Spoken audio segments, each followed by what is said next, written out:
mistakenly thinks that Hamas like controls Palestine. That's not true at all. There's 3 different areas that were drawn up with the original partition. It's the West Bank, which is totally under military rule by Israel, and then there's the Gaza Strip, which is like the open air prison, which they bomb the shit out of like every couple of years, and Hamas controls that area. And then there's Jerusalem, which is an international city center that both Arabs and Jews live in. But the West Bank has been occupied militarily since 1967, and it's complete martial law. There's checkpoints. All political parties are illegal. Having a gun is like the least of it. You can't hold a flag. You can't belong to a political party. You literally can't do shit if you're a Palestinian. You just have to sit there and submit.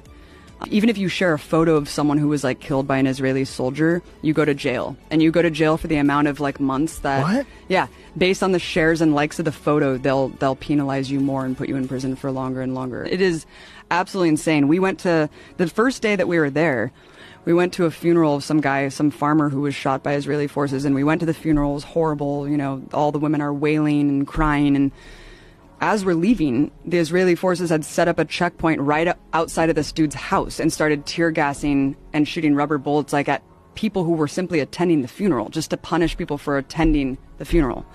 We went to another girl's house named Aya, who got shot in the vagina for peacefully protesting at some protest, and they shot 200 people that day. One guy next to her died, another guy was paralyzed.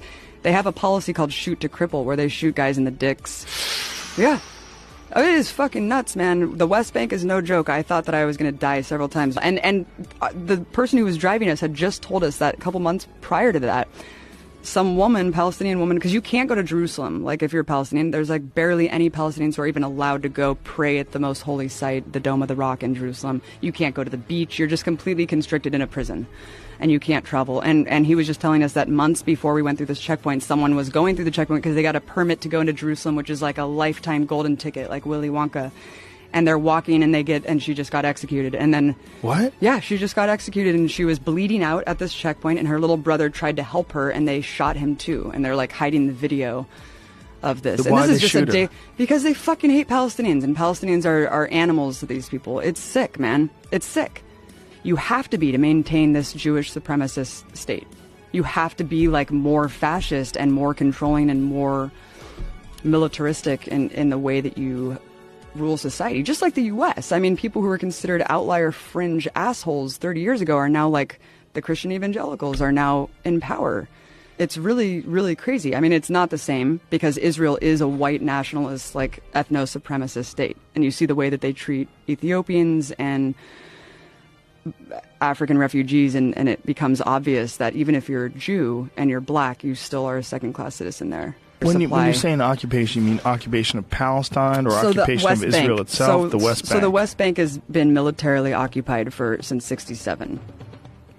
So when Israel was created in 1948, there were those 3 partitioned areas that I talked about, and ever since that happened, Israel has just continued to take over more and more land in the West Bank. So these settlements just keep growing and growing and growing and growing.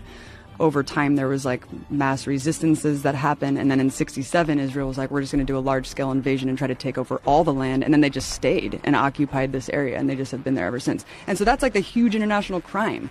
When the international community is like, by the way, these settlements are illegal and we're like condemning you at the UN. And the U.S. just vetoes it every time. Because the U.S. is just like boys with Israel unconditionally. It's sick, man. And they just signed that $10 billion aid package. Giving it to Israel for the next 10 years is actually, I think it was $30 billion over the next 10 years, which is crazy because this would never be able to happen if it weren't just completely supported by the U.S. And why is it supported by the U.S.? I don't know. I think that the U.S. loves using Israel as a military garrison. They love using that strategic point in the Middle East to have. But honestly, it's becoming so unpopular. Obama had a big feud with Netanyahu. I mean, Trump is disgusting because Jared Kushner is personally invested in illegal settlements, and he like is boys with Netanyahu. Invested financially? Yeah, the Kushner Foundation, like his family's actual foundation, has funded illegal settlements. But if you fund some charity in Gaza, you will go to jail for supporting terrorism. But you can go fund illegal settlements and sponsor settlers to go and live on top of Arab villages, and that's fine. I guess that's freedom. Do you think that most people just aren't aware? Yes. I didn't even know. I had no idea how crazy it was. And you've been pretty vocally pro-Palestinian for a while. I remember you had a piece that you were criticized about on your show where you were furious about...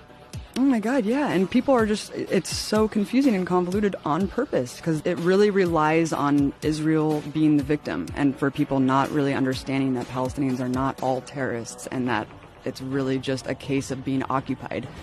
But a lot of these Israelis want? They just want to push the Palestinians completely out? And where do they want them to go?